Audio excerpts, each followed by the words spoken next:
Hello, everybody. Good afternoon. Happy Monday. Happy St. Patrick's Day. I see a lot of us are very festive in our green. Peter Ducey, I like it. First today, I want to address the devastating tornadoes and storms that have impacted many states throughout the South and the Midwest. As of this morning, more than 40 innocent lives have been lost, and many communities have been totally destroyed. The president has been actively monitoring the situation, and the Trump administration is engaged with governors and local officials to restore affected communities and livelihoods. Everyone impacted is in our prayers, and President Trump is fully prepared to assist state and local officials as they recover from the horrific damage. The president has had a very busy weekend, making our country and the world a much safer place. President Trump ordered decisive military action against the Houthi terrorists in Yemen. These Houthi terrorists have engaged in piracy, violence, and terrorism against American ships for years under the Biden administration, costing billions of dollars and putting innocent lives at risk.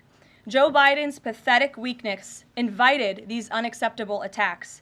But there's a new sheriff in town, and his name is Donald Trump. And the world is officially on notice.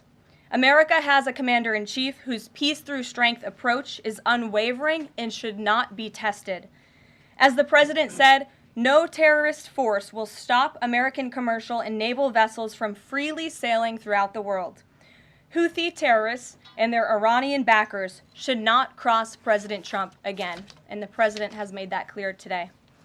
On another important matter, President Trump signed a proclamation invoking the Alien Enemies Act regarding the invasion of the United States by the foreign terrorist organization Tren de Aragua. At the president's direction, the Department of Homeland Security carried out a counter-terrorism operation deporting nearly 200 violent Tren de Aragua terrorists, which will save countless American lives. Thanks to the great work of the Department of State, these heinous monsters were extracted and removed to El Salvador, where they will no longer be able to pose any threats to the American public.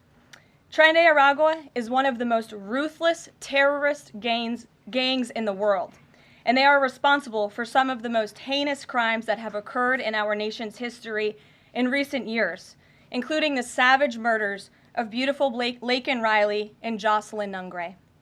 President Trump promised Laken and Jocelyn's families during his campaign that he would demand justice for their beautiful girls, and that's exactly what he did.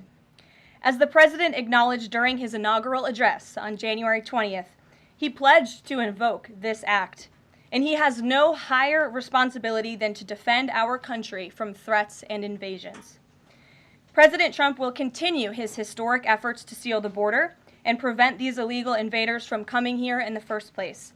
As the New York Times is acknowledged over the weekend, President Trump's policies are working. Here's how the Times summed it up. Illegal crossings at the U.S.-Mexico border are down to their lowest level in decades. Once crowded migrant shelters are empty. Instead of heading north, people stranded in Mexico are starting to return home in bigger numbers. The border is almost unrecognizable from just a couple of years ago, when hundreds of thousands of people from around the world were crossing into the United States every month in scenes of chaos and upheaval. This is the Trump effect in action. And again, those are the words from the New York Times. We didn't need a border security bill. We just needed President Trump. All of these actions taken together are contributing to a wave of optimism about the direction of our great country. According to brand new polling from NBC News, more registered voters say the United States is heading in the right direction than at any point since early 2004. Americans support President Trump's common sense approach that's getting our country back on track in record time. Meanwhile, the president's critics can't say the same. That same new NBC poll also found that the Democrat Party has reached an all-time low in popularity. It turns out when you let your hatred of President Trump get in the way of doing what is best for America, the people reject you. Who would have thought? Joining us today in our new media seat is Kelly Meyer. She is a White House correspondent with News Nation. News Nation started in 2021 and is one of America's fastest growing cable news networks with a focus on news for all of America. It's part of a larger ecosystem. Nexstar, which is home to News Nation, the political website The Hill, the broadcast network The CW, and local Nexstar stations. With that, kick us off, please, Kelly. Thank you, Karoline. What do you say to Americans who want safe streets but are concerned due process is being violated? The president is using every lever of his executive authority and his constitutional authority within the bounds of the immigration laws of our country to ensure that our streets are safer for law-abiding American citizens. And this administration is focused on detaining, arresting, and deporting illegal criminal aliens. And as you saw this past weekend, the president used his authority under the Alien Enemies Act to deport foreign terrorists. Tren de Aragua is now a designated foreign terrorist organization. And as I said, there were nearly 200 Tren de Aragua members who were sent to El Salvador this weekend. Countless lives will be saved because of this action. And if you talk to the families, the Angel families, as I mentioned, Blake and Riley and Jocelyn Nungray, they understand the grave cost of life at the hands of these illegal terrorists. And the president is proud to deliver on that promise for them. And just to follow up on that, this will be challenged later today in the courts. Does the president, does this allow him to defy the court order without having this the checks and balances and the separation of power? No. In fact, this administration acted within the confines of the law, again, within the president's constitutional authority and under the authority granted to him under the Alien Enemies Act. We are quite confident in that, and we are wholly confident that we are going to win this case in court. Peter. Thank you, Caroline. If you guys can't send 200 Tren de Aragua terrorists at a time to El Salvador, where are you going to send them instead? It's a very good question. You'd have to ask the courts and the people on the left who are trying to fight this administration for doing the business that this president sought out to do, which is to deport these foreign terrorists. And we're very grateful to President Bukele and to El Salvador for accepting these heinous monsters where they will face justice. And if these guys are terrorists at war with the United States, is President Trump considering anything more lethal to address them than just sticking them on a plane somewhere else? Well, it sounded like you had a little bit of curiosity in the premise of your question, so I want to address it. These are designated foreign terrorists. The president signed a proclamation on February 20th, 2025, designating TDA as a foreign terrorist organization that was in consultation with the Attorney General and the Secretary of Treasury. That was pursuant to 8 U.S. Code 1189. The president has the right to do that. And I think nobody would argue that Tren de Aragua should be designated a foreign terrorist organization. If you want to have that argument, I'm happy to do it. These are heinous monsters, rapists, murderers, kidnappers, sexual assaulters, predators who have no right to be in this country, and they must be held accountable. And something different. There is now a member of the European Parliament from France who does not think the U.S. represents the values of the Statue of Liberty anymore. They want the Statue of Liberty back. So is President Trump going to send the Statue of Liberty back to France? Absolutely not. And my advice to that unnamed low-level French politician would be to remind them that it's only because of the United States of America that the French are not speaking German right now. So they should be very grateful to our great country. Kelly. Is the administration prepared to give the court what it wants in terms of the time of the flights that departed, that went to El Salvador, and some of those details that the judge is asking for in trying to determine the timing? Clearly, the 5 named individuals were not deported. That's right. In compliance. But looking more broadly, wanting to know about the timing of flights and so forth, because the verbal order did say turn around the flights if there's an issue. So is the administration prepared to provide that information? I'm prepared to provide it right now. All of the planes that were subject to the written order, the judge's written order, took off before the order was entered in the courtroom on Saturday. And the administration will, of course, be happily answering all of those questions that the judge poses in court later today. And for people who have due process questions about making certain that there wasn't anyone who was swept up who did not meet the criteria that you laid out, is there a way for the administration to provide more detail about how that was determined, who the individuals were that met this deportation order. Yes, I can assure the American people that Customs and Border Patrol and ICE and the Department of Homeland Security are sure about the identities of the individuals who were on these planes and the threat that they pose to our homeland. They take this incredibly seriously. They are putting their lives on the line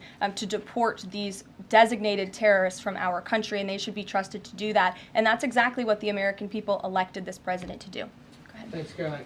Just to follow up on that, then, so you're saying definitively that the administration can prove everyone that was put on those flights in El Salvador was either a member of Tren de Agua, MS-13, or some other entity? We've already provided the breakdown in the effort of transparency about the 261 illegal aliens who were deported. 137 of those were deported under the Alien Enemies Act. 101 of those were Venezuelans removed via Title VIII, which, as you know, are just regular immigration proceedings. And 23 of them were MS-13 Salvadorian gang members. There were also 2 MS-13 ringleaders as part of that group of 23 who President Bukele particularly expressed his gratitude for their return so he can demand justice in his home country. Jennifer. What criteria, though, other than, say, tattoos or maybe being in the wrong place at the wrong time, are they using to determine that someone is actually a member of one of these organizations?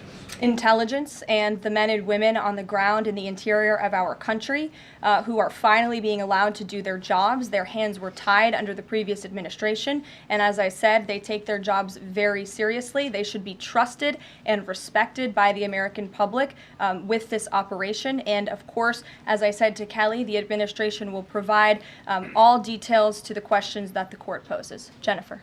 One more follow-up on that. Can you say how much the U.S. is paying El Salvador to imprison these Venezuelans?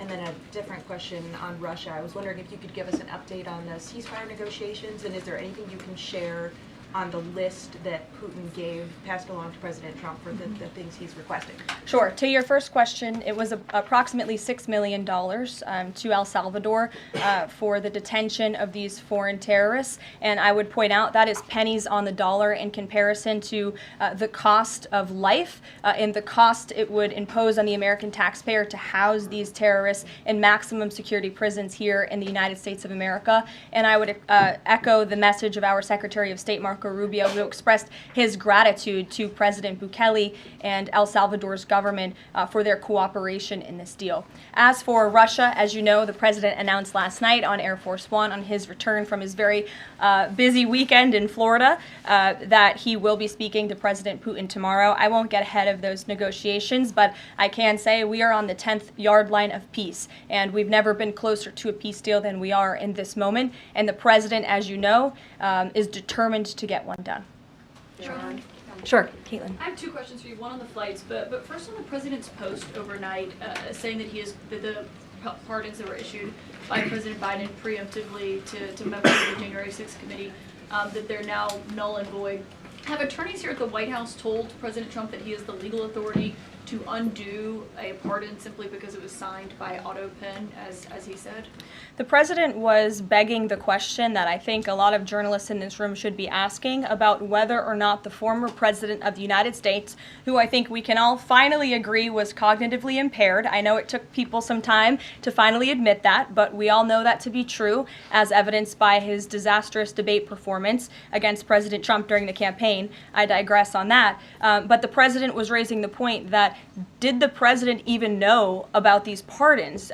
Was his legal signature used without his consent or knowledge? And that's not just the president or me raising those questions, Caitlin. According to the New York Post, there are Biden officials from the previous White House who raised those questions and wondered if the president was even consulted about his legally binding signature being signed onto documents. And so I think it's a question that everybody in this room should be looking into, because certainly that would propose perhaps criminal or illegal behavior if staff members were signing the President of the United States autograph without his consent. Biden is on the record talking about issuing preemptive pardons to these people. But was he aware of his signature being used on every single pardon? That's a question you should ask the Biden White House. Is there any evidence on that he wasn't aware of it? You're a reporter. You should find out. Okay, Sean. on the flights, so I have a question on the timeline of the flights. You keep talking about the judge's written order, which hit the docket Saturday night at about 7:26 p.m.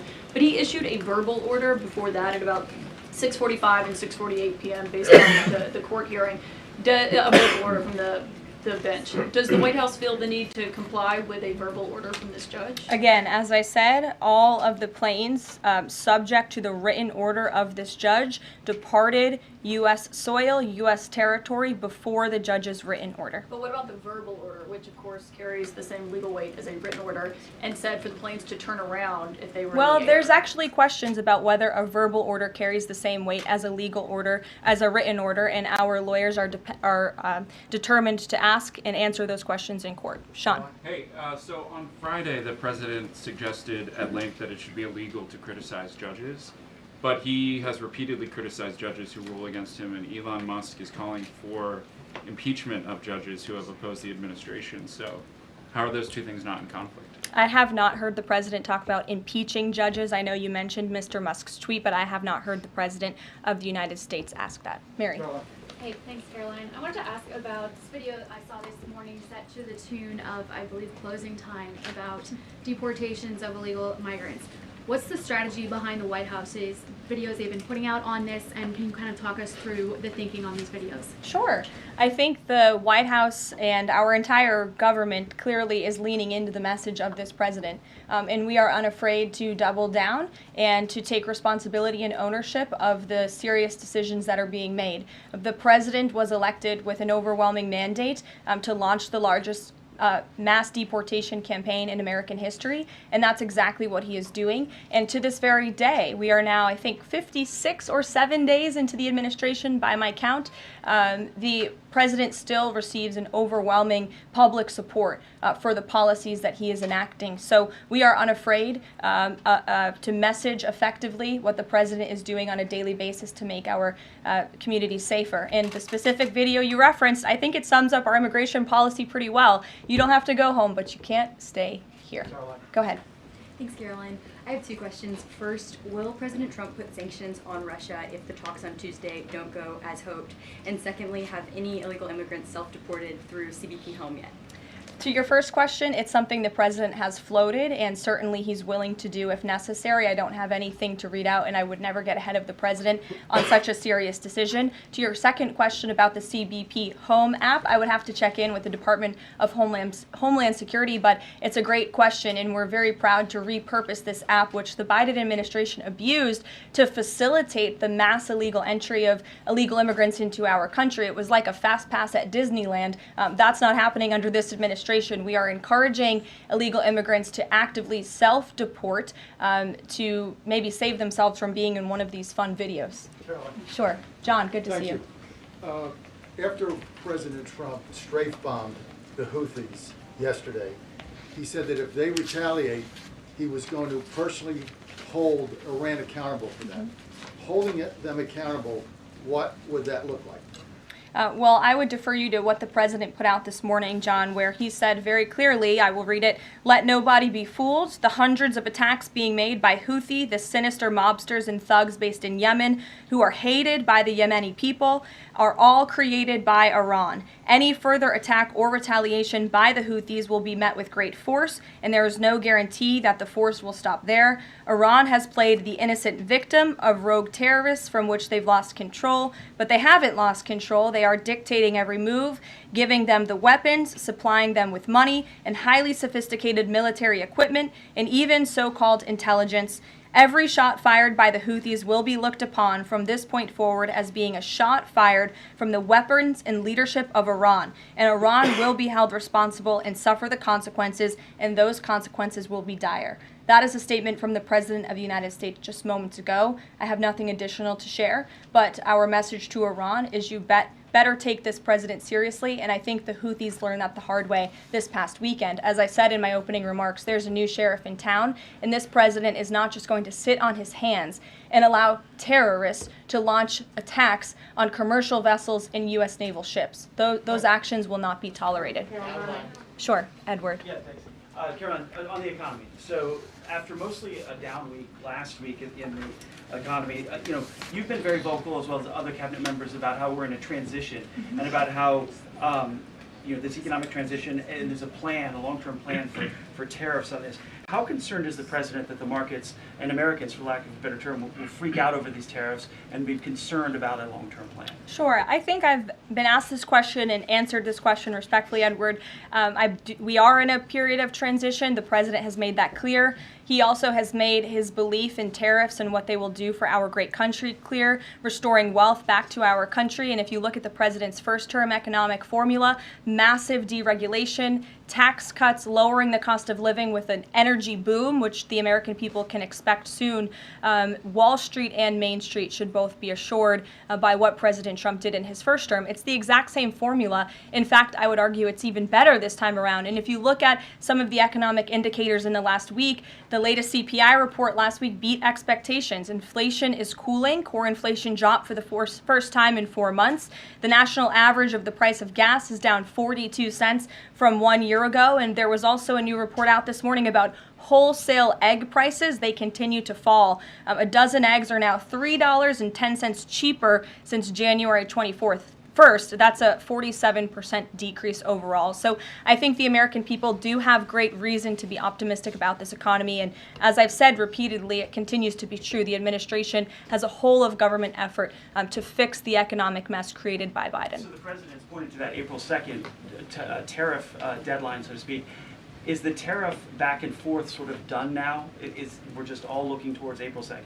Well, I think the president would tell you that all options are always on the table, and he's always ready to respond if he feels the United States is being unfairly treated by our allies and also our competitors around the world. But yes, the April 2nd day is a big day for the country, as the president has said. Reciprocal tariffs will go into effect. We'll have more details on that as the date nears, but our entire trade team, Secretary Lutnick, Secretary Bessent, the vice president has been quite involved in these talks and discussions as well about what that will look like. And the president, as you always do, you will hear from him directly on it. Deborah Saunders, how are you? Fine. How are you doing? Good, thanks. Former pardon attorney Elizabeth Boyer believes she was fired for refusing to sign off on a move to restore gun rights to actor Mel Gibson. DOJ's Todd Blanche says no. But I want to know, is the administration dedicated to restoring gun rights to felons who served their times? I ask this because I've talked to people who were pardoned. They felt that was important. Of course, this isn't necessarily for a pardon. What is the president's thinking on this issue? Sure. After you've served your sentence, should you have gun rights? It's an important question. It is one I have not spoken to the president about on his views, but I will take it to him this afternoon. I will tell him you asked, and we will get you an answer. You're welcome. Jonathan. Thanks a lot, Caroline. A question for you regarding the administration complying with judges' orders. I want to ask about an administration spokesperson who's the board czar, Tom Homan. He was on Fox News. We love Tom Homan. And he was talking about the deportations, and he said the following. He said, "We're not stopping.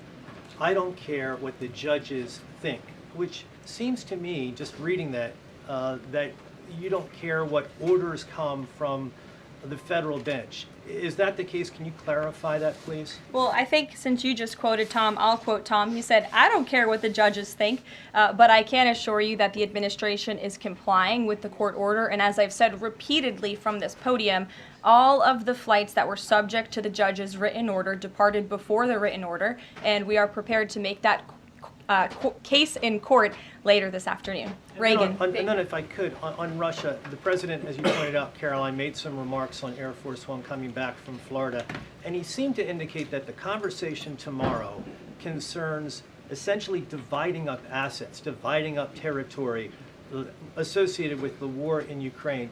Has President Zelensky given President Trump that authority? Is that what is going to take place tomorrow?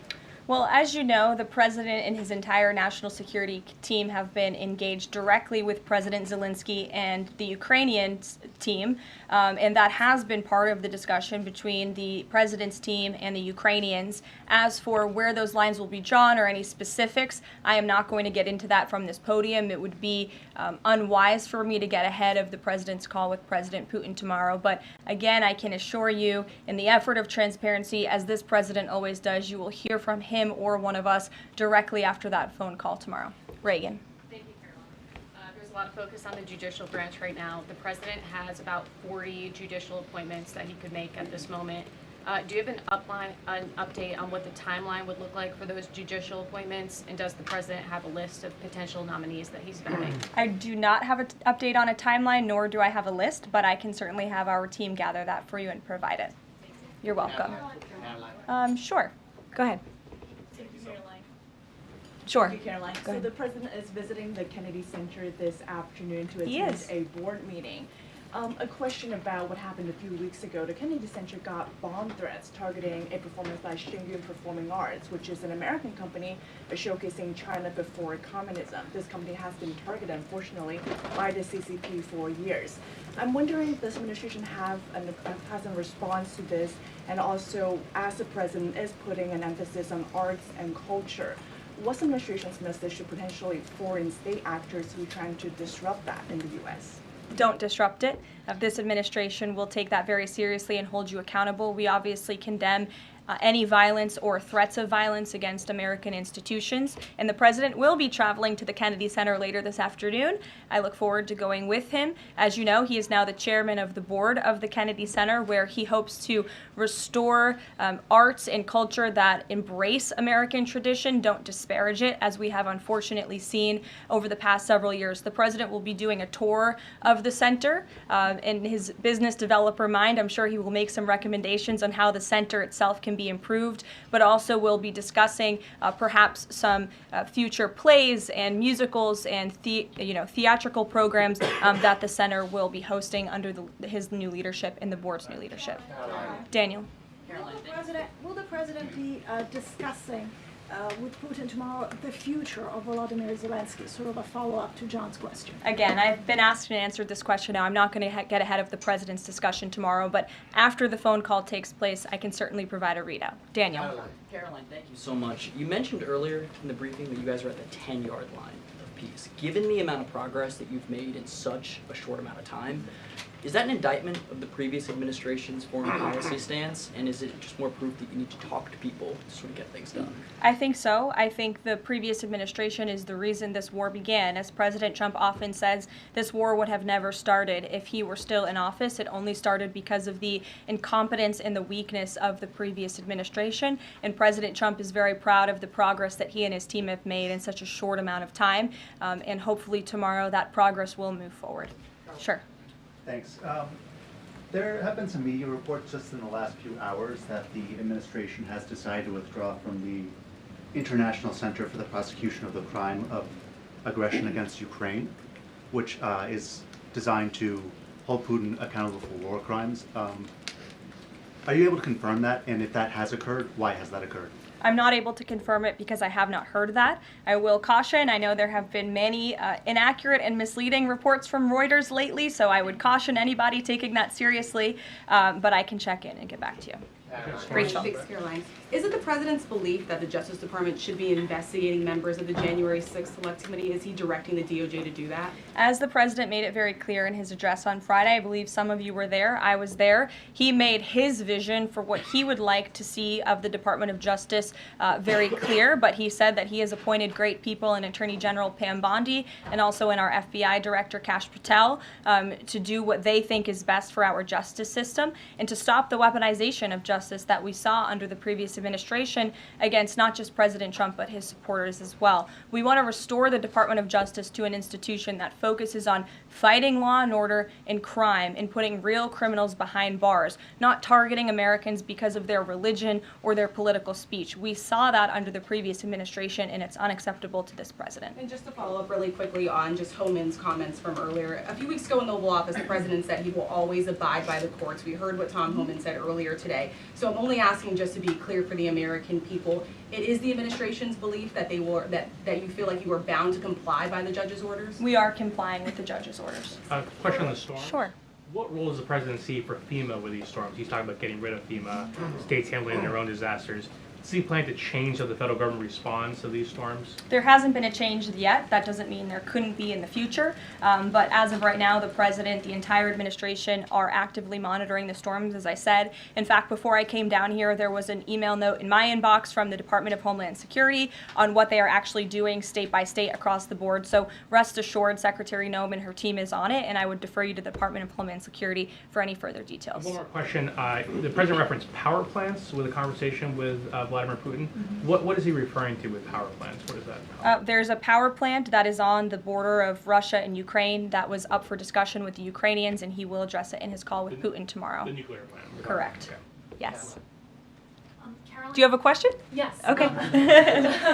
I wanted to ask you if you would be releasing more granular data about the people who were sent to El Salvador this week. Particularly, will you be releasing their names? I don't believe so because of the privacy concerns at this point in time. That doesn't mean we won't eventually. I would defer you to the Department of Homeland Security for more details on the individuals on the flights, but we have been incredibly transparent in giving you the breakdown of the numbers and also some of the crimes committed by these heinous criminals and individuals: kidnapping, sexual abuse of a child, robbery, aggravated assault on a police officer. I would remind everybody in this room that Tren de Aragua is a foreign terrorist organization operating within the United States of America because the previous administration allowed them to invade our country. These are monsters who tortured, raped, and murdered a 12-year-old Jocelyn Nungre. They murdered 22-year-old nursing student Laken Riley. They led a multi-state sex trafficking operation involving smuggling women into the United States, holding them in stash houses in Louisiana, Florida, New Jersey, Texas, and Virginia, and forcing them into prostitution. They kidnapped and murdered a 33-year-old woman in Texas. They sexually and physically assaulted a woman and her daughter in Wisconsin. They conducted a mass shooting in Illinois. They peddled untraceable ghost guns across New York City, took over an Aurora, Colorado apartment complex where they kidnapped and tortured victims. And by the way, many of you in the mainstream media said that didn't happen. It turned out that it did. And because of the effective immigration policies of this administration, those foreign terrorists were detained and they are no longer operating on American soil, and we have President Trump to thank for that. We'll see you guys later at the Kennedy Center. Thanks so much. Thanks, Caroline.